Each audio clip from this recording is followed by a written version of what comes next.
ओम शांति। ओम शांति। और ब्राह्मण जीवन में सहज और सरल पुरुषार्थ कैसे हो उसके बारे में और कुछ चिंतन करेंगे आज। तो उससे पहले हम 2 मिनट बाबा को याद करेंगे। जरूर।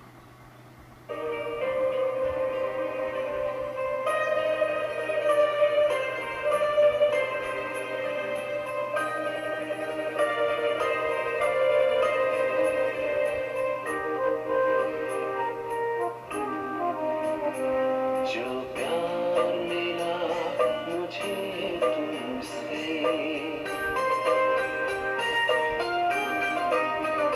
जो प्यार मिला मुझे तुमसे, वर्णन करूं मैं कैसे मुख से। जो प्यार मिला मुझे तुमसे, वर्णन करूं मैं कैसे मुख से। ये दिल जानता है बाबा, दिखता है जो नैनों के नूर से। जो प्यार मिला मुझे तुमसे।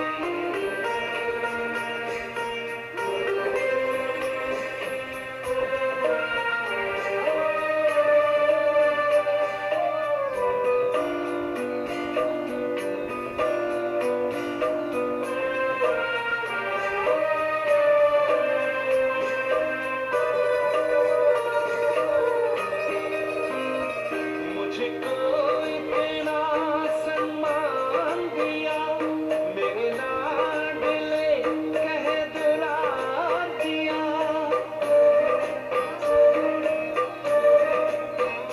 मुझको इतना सम्मान दिया, मेरे लाडले कह दुला दिया।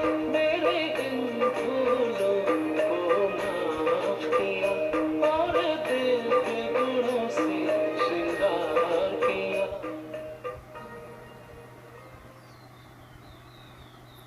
ओम शांति। ओम शांति। सबको ओम शांति। तो आज गाना बहुत अच्छा था, बाबा से प्यार मिला। तो कई बार हम इस ज्ञान मार्ग में चलते हैं तो ज्ञान समझते भी है और खुद का संस्कार को भी समझते हैं, फिर भी ज्ञान समझ होते भी है भी बाबा का अनुभव भी करते हैं, बाबा का प्यार का अनुभव भी करते हैं, ये भी समझते हुए भी फिर भी हम दुखी रहते हैं कहीं ना कहीं। तो उसका कारण क्या हो सकता है? सब कुछ होते हुए भी ज्ञान भी है, समझ भी है, और संस्कार क्या चीज़ है, वीकनेस क्या है, वो सब कुछ समझते हुए भी फिर भी क्या करें, उसके लिए दुखी हो जाते कई बार। उसके लिए यही किया जा सकता है, क्योंकि व्यक्ति इसको हल्के में ले रहा है, जो संस्कार है उसको हल्के में ले रहा है और दुख भी पा रहा है और अनुभव भी कर रहा है कि भाई इससे मुझे भी कष्ट हो रहा है और मुझे छोड़ना भी चाहिए, लेकिन वो छोड़ नहीं पाता है। अब उसके लिए उसको क्या करना पड़ेगा? एक तो इसको हल्के में नहीं लेना है, सोचना है कि भाई ये पूरे कल्प साथ चलने वाला ये संस्कार है, इसको मुझे परिवर्तन करना है और उसके लिए मुझे तपस्या करनी है, क्योंकि जब तक मैं तपस्या नहीं करूँगा तब तक वो संस्कार ख़त्म होने वाला नहीं है। केवल हम सोचते रहें उससे काम नहीं चलेगा। उसके लिए हमें कम से कम जो है 4-5 घंटे तपस्या करनी पड़ेगी, बैठ के तपस्या करनी पड़ेगी, तभी वो संस्कार से हम मुक्त हो सकते हैं। बहुत ही गंभीरतापूर्वक हमें ये तपस्या करनी पड़ेगी और इस संस्कार के ऊपर मनन चिंतन करना पड़ेगा कि भाई जब ये मुझे दुख दे रहा है और मुझे स्वराज्य अधिकारी बनना है तो इसको मैं कब तक साथ रखूँगा, क्योंकि मुझे सतयुग में जाना है। तो क्या करना पड़ेगा? अभी से ही मुझे वो सुखमय स्थिति या स्वराज्य अधिकारी बनना पड़ेगा।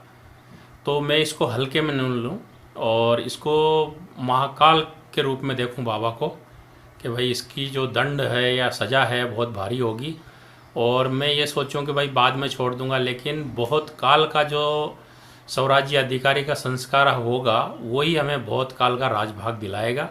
इसलिए केवल सोचने से नहीं होगा, लेकिन तपस्या को थोड़ा बढ़ाना पड़ेगा, तभी हम इस विकार या इस संस्कार से हम मुक्त हो सकते हैं। और कल्प कल्प की बाजी है। हाँ, ये अभी कल्प संस्कार। कल्प की बाजी है। अगर इस समय मैंने संस्कारों के ऊपर विजय प्राप्त नहीं की तो फिर कल्प कल्प मुझे पछताना पड़ेगा। इसलिए मुझे तपस्या को बढ़ाना पड़ेगा। तपस्या में सुख लेना है। मतलब इतने दिन हम उन संस्कार, जो नेगेटिव संस्कार है, उनसे हम सुख ले रहे हैं, लेकिन उसमें क्या होता है, थोड़ा सुख मिलता है फिर कष्ट मिलता है। तो अब हमको ये देखना है कि मुझे सुख लेना ही है, कौन सा है, अतीन्द्रिय सुख, और उसके लिए मुझे तपस्या बढ़ाना है। तो इसमें तपस्या को बढ़ाएंगे तो ये संस्कार से मुक्ति जरूर हम पाएंगे। और कई बार बाबा बोलते हैं कि करण करावन हर मैं हूँ, तुम साक्षी हो जाओ, तुम अपने को टेंशन नहीं लेना करके बाबा बोलता है। तो कोई गलती करता है सामने तो कुछ ना कुछ जो मर्यादा के विरुद्ध करता है, समझो कुछ ना कुछ जो भी, हाँ, तो क्या साक्षी हो जाए उस समय। करण करावन हार बाबा है, करने दो, हर एक का पार्ट अपना है। कई ड्रामा की पॉइंट आती है तो उस समय हम अपने आप को कैसे ये करें, सावधानी करें या खुद सावधान। मतलब कहने का कोई गलत कर रहा है तो अगर मेरा जिम्मेवारी है, अगर मुझे निमित्त बनाया गया है उस कार्य के लिए, तब तो मैं उसमें हाथ डालूं। और मेरा किसी से लेना देना ही नहीं है, मान लो दूर दूर तक, तो मुझे उसके बारे में सोच के परेशान होने से कोई फ़ायदा नहीं है। हाँ, अगर मेरी जिम्मेवारी है तो मुझे जो भी निमित्त है उनके सामने वो बात रखनी चाहिए और बहुत ही सभ्यतापूर्वक रखनी चाहिए और उसका समाधान लेना चाहिए। और दूसरी बात कि उसका प्रभाव मेरे मन पे नहीं आए, मेरे चिंतन पे ना आए, मेरी स्थिति पे ना आए, उसके लिए मुझे साक्षी होना है कि भाई सभी आत्माएं, सभी का अपना अपना रोल है, पर मुझे अपना हीरो पार्ट भी तो बजाना है ना। मुझे साक्षी भी होना। जैसे शिव बाबा क्या करता है, शिक्षा भी देता है, सावधानी भी देता है, प्यार भी देता है, और शिक्षा, सावधानी, प्यार देने के बाद भी कोई नहीं सुधरता है तो साक्षी हो जाता है। ऐसे ही हमें भी पूरा प्रयास करना चाहिए पहले उसको परिवर्तन करने का। और अगर हम देखते हैं कि सारे प्रयास हमारे विफल हो गए तो फिर ज़्यादा उसके बारे में सोच सोच के परेशान होना समझदारी नहीं है।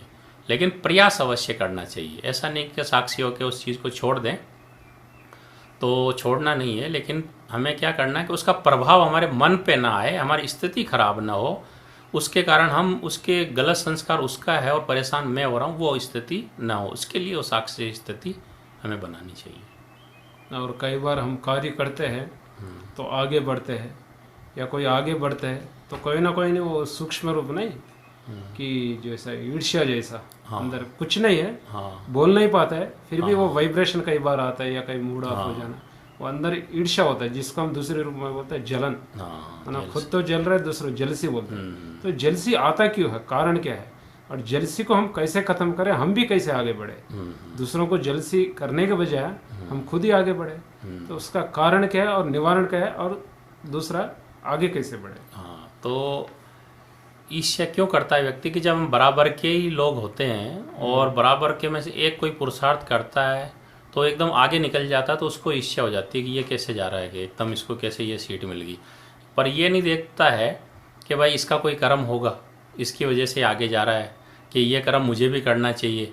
वो न देख के और वो सोचता है कि भाई इसको मैं, ये मेरे आगे बढ़ने में ये बाधक है। लेकिन हमको ऐसा ये गलत सोच नहीं रखनी है।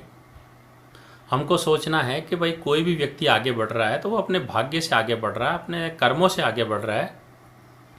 तो अगर मुझे आगे बढ़ना है तो मैं उसकी महिमा करूं और उससे मैं प्रेरणा लूं कि भाई तू आगे बढ़ रहा है, तूने ऐसा कौन सा कर्म किया है, तो मैं उससे सीख लूं। अगर वो मान लो आगे बढ़ रहा है और मैं उससे जेलसी करूंगा तो समय पे वो मुझे सहयोग नहीं देगा। इसलिए और ही हमको उसकी महिमा करनी चाहिए, उससे सीखना चाहिए कि भाई किस कारण से आप, कौन सी आप में ऐसी विशेषता जिसके कारण से आपने ये सफलता प्राप्त की है। तो फिर क्या होगा, अगर हम उससे प्यार रखेंगे और उसकी बातों को सीखेंगे तो जीवन में हम भी आगे बढ़ेंगे। अगर हम ईर्ष्या रखेंगे तो क्या होंगे, खुद भी जलेंगे, औरों को भी जलाएंगे, खुद भी लोग भी दूर होता जाएगा। हाँ, उससे फिर एक दूसरे से दूर भी हो जाएंगे और वो संस्कार पड़ जाएगा हमारा ईर्ष्या करने का। तो ईर्ष्या वाले को कोई भी पसंद नहीं करता है। ईर्ष्या वाला जो है खुद भी परेशान होता है, औरों को भी परेशान करता है। एक प्रकार से मन से रोता रहता है। हाँ, मन से रोता रहता है, रोएगा उसको कोई पसंद हाँ, नहीं दुखी होता है कि भाई मैं ये आगे जा रहा है। आगे हर एक व्यक्ति अपने कर्मों से जा रहा है, अपने भाग्य से आगे जा रहा है, विशेषताओं से। हाँ, तो मैं भी अपना कोई श्रेष्ठ कर्म करूं। और जरूरी नहीं है कि भाई एक ही तरीके से आगे बढ़ना होता है, अनेक रास्ते होते हैं आगे बढ़ने के। तो हमें वो कोई उस रीति से बढ़ रहा था, हमें कोई दूसरा रास्ता अपना लेना चाहिए आगे बढ़ने का। कोई ये तो है ही नहीं कि ये सीट मिल गई इसको तो बस सब कुछ मिल गया, और बहुत सारे रास्ते होते हैं। तो हमें ईर्ष्या नहीं करना चाहिए, ईर्ष्या के संस्कार ठीक नहीं है, खुद भी जलते हैं औरों को भी जलाते हैं, तो इसमें कष्ट होता है दोनों को ही, तो ये आदत ही ठीक नहीं है। हमको भी लक्ष्य रखना चाहिए, हमको भी सीखना चाहिए, हाँ, सीखना चाहिए, मेहनत करनी चाहिए, जिससे हम भी जीवन में आगे बढ़ेंगे। और दूसरा इसी कड़ी में सूक्ष्म अहंकार, एक हो गया अभी ईर्ष्या की, ईर्ष्या का दूसरा एक सूक्ष्म है अहंकार की उत्पत्ति। तो कई बार हम पहचान नहीं पाते, ये जो मैं शब्द ही आता है तो मान शान कई इसका विस्तार है, तो ये सूक्ष्म अहंकार की उत्पत्ति कैसे हो, और मुझ में ये अहंकार चल रहा है, क्योंकि अहंकार माना अज्ञान, तो कई बार रियलाइजेशन नहीं होता है, तो अहंकार की उत्पत्ति कैसे होती है, उसकी समाप्ति कैसे करें, क्योंकि अहंकार से टकराव होता है, बहुत सारे नुकसान भी होता है, तो दूसरों को भी प्रॉब्लम क्रिएट करता है। तो हम जैसा कोई निरहंकारी है तो उसको सब प्रिय करते हैं, जैसे बाबा सबको पसंद आता है, जो निरहंकारी लोग हैं सब पसंद करते हैं। अहंकारी को कोई पसंद भी नहीं करते, कई बार तो डर जाते हैं उनसे, जैसे वो कंफर्ट फील या वो परिवार की भाषा वो नहीं आता, जैसे एक बाथरूम, तो ये सारे बाबा बोलता है कि ये नहीं चलेगा फैमिली में। तो हमारे अंदर कहीं वो अहंकार तो नहीं, तो चेक करना है सूक्ष्म रूप में अपने आप को, तो उसको हम कैसे पहचाने, उसको समाप्ति कैसे करें। हाँ, तो यही देखना है कि जैसे मुझे किसी दूसरे का अहंकार पसंद नहीं आता है और अहंकारी व्यक्ति किसी का प्रिय नहीं बन पाता है, तो मुझे भी अहंकार नहीं करना है। किस बात का मैं अहंकार करूं? ये शरीर भी किसी और से मिला है, नाम भी कोई और दिया, नाम ही किसी और ने दिया है। अगर मैंने एजुकेशन भी अगर ली है मान लो, तो एजुकेशन भी किसी और ने मुझे दी होगी, ठीक है। शरीर भी किसी ने और ने दिया, एजुकेशन भी और ने दिया, पाला पोसा भी किसी और ने, ठीक है। तो कोई काम भी दिया तो किसी और ने दिया होगा, तो मैं किस चीज़ का मैं अहंकार कर रहा हूँ? आखिर क्या है मेरे पास जो मुझे, तो वो सब जो कुछ भी मेरे पास है वो सब इधर उधर से मिला हुआ है, ठीक है ना। तो मैं किस चीज़ का अहंकार कर रहा हूँ? अपने आप से पूछूँ मैं कि मैं किस चीज़ का अहंकार कर रहा हूँ, क्या है मेरा जो मैं से अहंकार कर रहा हूँ। ये शरीर मेरा नहीं है, एजुकेशन मैंने जो ली है वो मेरी नहीं है, क्या है मेरे पास जो मैं अहंकार करूँ? वास्तव में अहंकार करने जैसी तो कोई चीज़ ही नहीं है जो मैं अहंकार करूं। तो अपने आप को ये चिंतन देना है कि भाई मैं किस चीज़ का अहंकार कर रहा हूं, और अहंकार करने से मैं किसी का प्रिय नहीं बन सकता हूं, इसलिए मुझे निरहंकारी बनना है, तभी मैं बाप समान बन पाऊंगा।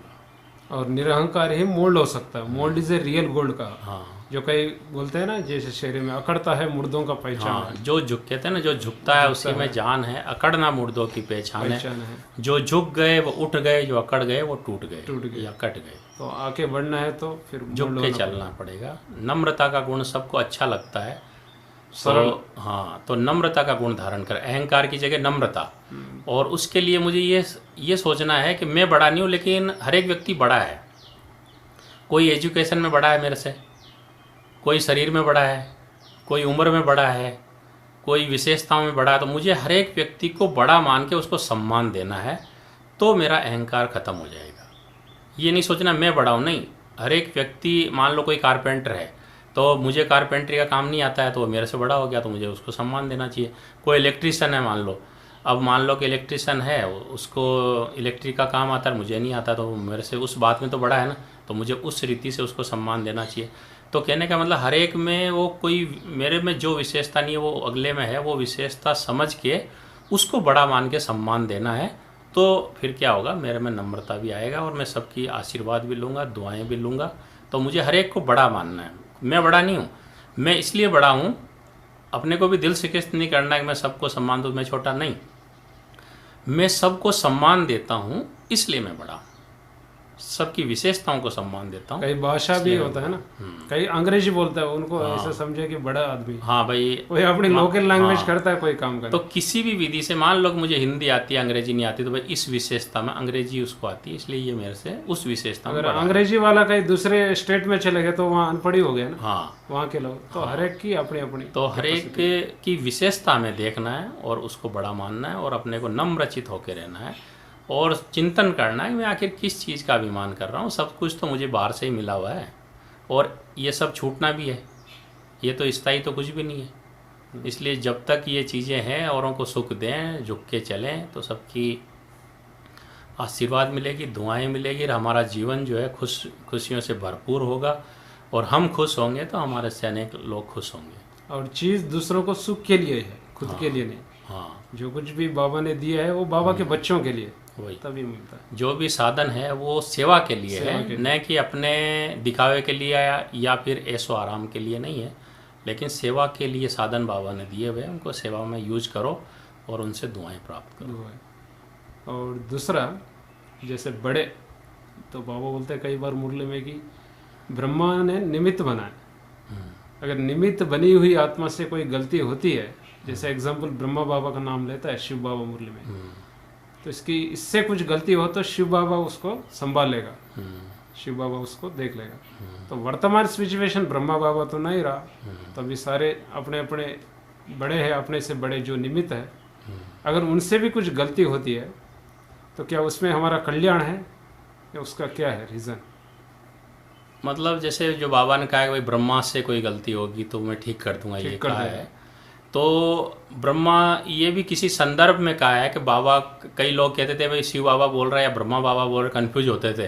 तो बाबा ने कंफ्यूजन दूर करने के लिए कि भाई मैं ही बोल रहा हूँ कि इससे भी कोई गलती होगी तो मैं संभाल लूँगा। बाकी बाबा ने उस संदर्भ में बोली है, इसका मतलब ये कतई नहीं है कि भाई जो वर्तमान में भी जो निमित्त बने हुए हैं वो गलती करते रहे और उसका फल मतलब छोटों को उसका प्रभाव जो है मतलब बाबा सही कर देगा, नहीं। जो गलत करेगा उसका परिणाम उसको खुद को भोगना पड़ेगा। हाँ, श्रीमत प्रमाण अगर कोई भी व्यक्ति कुछ कर रहा है, चाहे वो निमित्त है चाहे कोई भी है, तो उसका तो कोई दिक्कत नहीं है। पर श्रीमत के विरुद्ध अगर कोई भी बड़ा हो या छोटा हो, कोई भी करता है तो उसका कर्म का फल दोनों को ही भोगना पड़ेगा। अगर वो मोहवश मान लो किसी को निर्णय गलत देते हैं या पद पोजीशन का गलत मिसयूज करते हैं तो उसका फल निमित्त को भी भोगना पड़ेगा, तो साथ साथ दूसरे उनके जो साथी होंगे उनको भी भोगना पड़ेगा। अगर हम बाबा ही, चलो गलती है पर हम अपना दिमाग नहीं चलाते, अपनी मत नहीं चलाते, उस समय बाबा मेरे को आज्ञा दे रहा है, भले गलती हो, अगर हम ये समझ के चलते बाबा मेरे को आज्ञा दे रहा है, अगर उस समझेगा तो हमारा उसमें भी कल्याण हो सकता है। कई बार अगर भावना से कोई बोलता है तो चलो बाबा ही करा रहा है ऐसा करके, लेकिन हमें इतनी समझ भी होनी चाहिए, केवल हम भगत तो नहीं है, ज्ञानी भी तो है। कई बार इम्बैलेंस हो जाता है। हमें ये भी तो पता है कि भाई श्रीमत क्या है, बाबा तो करा रहा है मान लो, लेकिन बाबा कोई 5 विकारों से संबंधित कुछ भी नहीं कराता है। बाबा क्या कराता है, जैसे बाबा को कहते हैं करण करावनार, तो करण करावनार का मतलब ये नहीं कि सब कुछ वही करा रहा, पाप भी करा रहा है, नहीं। बाबा ने जो आज्ञा दी है उसके प्रमाण जो कुछ करा रहा है वो बाबा करा रहा है। माना बाबा माना हमारी आत्मा की जो कल्याण है, आत्मा की जो प्रगति है वो बाबा ही करा। हाँ, आत्मा की उन्नति बाबा कराता है। जो बाबा हमें शिक्षा दे रहा है उस प्रमाण अगर हम मान लो, जैसे हमने कोई अच्छा भाषण किया, सेवा अच्छी हुई, तो उस टाइम कहना बाबा ने कराया, अभिमान ना आए कि मैंने कराया, क्योंकि बाबा ने ही तो ज्ञान दिया। नहीं, अगर बाबा का ज्ञान नहीं होता तो हम भाषण क्या करते, क्या समझती हमारे अंदर, तो उस टाइम कहना भी बाबा ने कराया, करण करावनार तो वो है। लेकिन ये नहीं कि मान लो हमने कोई बुराई, कोई गलत काम किया और हम कहे कि नहीं करण करावनार तो वो है, बाबा नहीं कराया है, कि तो खुद को बचाना नहीं है, ऐसे उल्टा ज्ञान नहीं लेना है। लेकिन कोई अच्छा काम करते हैं जो हमें लगता है कि अच्छा काम है, सब लोग महिमा कर रहे हैं, तो हमें अभिमान ना आए, लेकिन उस टाइम कहें भाई बाबा ने कराया, क्योंकि बाबा की शक्ति और बाबा ने जो हमें समझ दी है, ज्ञान दिया, उसके आधार पे ही मैंने वो कर्म किया है, औरों को सुख दिया है या कोई सेवा की है। नहीं तो मेरे को कौन सी अक्ल थी सेवा करने की, बाबा ने तो दिया ना, तो हमें बाबा को उसमें श्रेय देना चाहिए। लेकिन मान लो कि विकारों बस आपने क्रोध किया किसी के ऊपर, तो ये बाबा ने थोड़ी कराया, बाबा तो क्रोध के लिए मना करता है। नाम लेते हैं सेवा का, हाँ, सेवा कराना पड़ता है, तो थोड़ा या मान लो आपने कोई काम बस ऐसा काम कर दिया जिसे बदनामी हो, और हम कहें कि नहीं ये बाबा करण करावना रहे, उसने कराया, तो और ये भी बोलते हैं ना मैं भी बाबा के लिए कर रहा हूँ, हाँ, मिला देते हैं।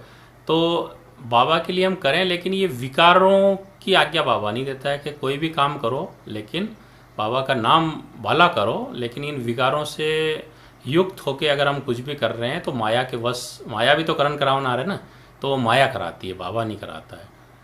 बाबा गुणों से युक्त कोई कार्य है तो बाबा कराता है, और जो विकारों से युक्त कोई काम है तो माया कराती है। तो हमको ये भी ध्यान देना चाहिए कि ये कौन करा रहा है। और ये कैसे समझे हम, जैसे भावना, एक है भावना, दूसरा है ज्ञान युक्त भावना। हाँ, इसमें बाबा कई बार बैलेंस बोलता है। हाँ, एक है दिल, दूसरा है दिमाग। और कार्य व्यवहार में तो दिमाग यूज करना है, और दिमाग नहीं तो कार्य नहीं चलेगा, उसमें समझ चाहिए। हाँ, और बाबा को जब याद करता है तो दिमाग नहीं चाहिए, दिल चाहिए। तो इसकी हम कैसे कार्य व्यवहार में जीवन में कैसे बैलेंस रख के चले। कई बार नहीं, दिल जगह दिमाग ज़्यादा यूज़ कर लेते हैं। हाँ। जहाँ भावना की बात चलती है तो वहाँ दिमाग यूज़ करते हैं, वो भी सेटिंग नहीं होता है आध्यात्मिक में। तो दिल और दिमाग, भावना और एक ज्ञान युक्त भावना। भावना माना ये नहीं कि अंदर श्रद्धा, कई बार वो भक्ति टाइप। तो इसमें हम जीवन में जो चल रहा है हमारा पुरुषार्थ में, इस कैसे हम बैलेंस रख के चले आगे। तो ज्ञान युक्त भावना यही है कि जैसे पहले भक्ति में तो हम कण कण में भगवान को मान लेते थे, किसी ने बोला तो, क्योंकि भावना तो थी। किसी ने कहा कि भाई ब्रह्म ईश्वर है तो हमने उस चीज़ को भी माना। किसी ने कहा 24 अवतार है, ये भी भगवान है तो हमने उसको भी मान लिया। या मान लो कोई गुरु ने कहा भाई ये भी भगवान है तो हमने उसको भी मान लिया। लेकिन वो भावना थी, भगवान के प्रति थी वो, लेकिन वो भावना थी पर ज्ञान युक्त नहीं थी। इसलिए फिर वो मान लो गुरु अगर ठीक नहीं निकला तो उसके प्रति फिर वो हमें कष्ट भी होता है और हमारी भावना टूट जाती है। तो हमें ज्ञान युक्त मतलब जो हमें ज्ञान मिला है कि बाबा ने कहा तुम अपने को आत्मा समझ के मुझे याद करो। तो पहले तो सोल कॉन्शियस बनाओ अपने को और फिर बाबा को याद करो, तो ये होगी ज्ञान युक्त। और फिर बाबा को बड़े भावना से कि बाबा ही मेरा सर्व संबंधी है, सर्वशक्तिवान है बाबा, बुद्धिवानों का बुद्धिवान है, वही मेरा रक्षक है, वही मेरा शिक्षक है। इस तरह से बहुत ही भावनापूर्वक उसको याद करना है तो उसकी हमें शक्ति मिलेगी। लेकिन ज्ञान युक्त भावना कि बाबा को समझ के अपने आप को समझा और बाबा को समझा कि बाबा परम धाम निवासी है, ज्योति बिंदु है, और उसको समझ के उससे शक्तियाँ लेना है, उससे रूरियान करना है, तो उसको कहते हैं ज्ञान युक्त भावना। कई बार नहीं, भावना होती है, ज्ञान नहीं होता है। हाँ, मिसअंडरस्टैंड हो जाता है, तो दोनों चाहिए। प्रॉब्लम हो जाता तो ज्ञान मतलब जो बाबा ने हमें ज्ञान दिया उसके प्रमाण हम बाबा को याद करें, बाबा से प्यार करें, या उन ज्ञान युक्त ज्ञान को बुद्धि में रखते हुए कोई भी कर्म करें, उसको कहते हैं भाई ज्ञान युक्त भावना। ठीक है। आज जैसे समर्पण तो होना है अपने आप को, लेकिन हमने अभी जाना है, किसी बाबा को जाना है। भक्ति के अंदर हम बाबा भगवान को जानते भी नहीं है, उसके ऊपर शिव शिव करके बलि चढ़ जाते हैं तलवार के ऊपर, तो वहाँ केवल भावना है। लेकिन यहाँ पे हमें यह है कि भगवान विश्व कल्याणकारी है, नरक को स्वर्ग बनाने के लिए आया हुआ है, तो हमें अपना तन मन धन से उनके ऊपर समर्पण होना है, जिससे हमारा भविष्य श्रेष्ठ बनेगा। और समर्पित होने से हम अपने सोल कॉन्स स्थिति में स्थित भी हो जाएंगे, साथ साथ निरंतर उस परमात्मा की शक्ति को ग्रहण भी कर लेंगे। कहते हैं ना, बलि चढ़ेंगे तो ईश्वरीय बल मिलेगा। तो यही वो समय है कि ईश्वरीय बल प्राप्त करने का, क्योंकि ईश्वरीय बल के आधार पे आप विश्व का शासन या शासक या विश्व महाराजन बन पाएंगे। तो यही समय है ईश्वरीय बल प्राप्त करने का। और ईश्वरीय बल वही प्राप्त करेगा जो अपना तन मन धन से ईश्वर पे बलिहार जाएगा, कुर्बान जाएगा, निरंतर उसको याद करेगा, निरंतर उसकी सेवा करेगा और उसके जो दिव्य गुण बताए हुए उन गुणों को जीवन में धारण करेगा, तो अवश्य ही वो पद की प्राप्ति होगी। तो ये ज्ञान युक्त हो गया। और जैसे भक्ति में दिखाते कि ब्रह्मा को चार भुजा चार मुख दिखाते, तो चार मुखी ब्रह्मा क्यों दिखा है, उसका आध्यात्मिक राज क्या है? तो चार मुख दिखाने का अर्थ ये है कि ब्रह्मा जो है भगवान का रथ है, इसको भागीरथ कहा गया है। और शिव बाबा का जो ज्ञान है ब्रह्मा मुख से चारों दिशाओं में जाता है, इसलिए वो चार मुख दिखाते हैं। दूसरी बात, ये ज्ञान जो है, जो चार मुख्य धर्म है उन चारों मुख्य धर्मों में भी ये ज्ञान चलता है। और तीसरी बात ये है कि ये जो ज्ञान है चारों युगों के अंदर कुछ न कुछ चलता रहता है, वेदों के रूप में किसी न किसी प्रकार से थोड़ा थोड़ा, चाहे भक्ति में संपूर्ण ज्ञान न भी हो, लेकिन पूरे चारों युगों में ये ज्ञान चलता है। इसलिए इसको ब्रह्मा जी को चार मुख दिखाते हैं। दसों दिशा, चार धर्म, वेद उपनिषद चार है ना, इसलिए इसकी राज है। ठीक है, आज इतना ही संपन्न करते हैं, फिर आगे जाके और चिंतन मंथन करते हुए दिनों दिन आगे बढ़ते रहेंगे, प्रगति करते रहेंगे। जरूर। अच्छा, 1 मिनट याद करते हैं। 1 मिनट याद करते बाबा को।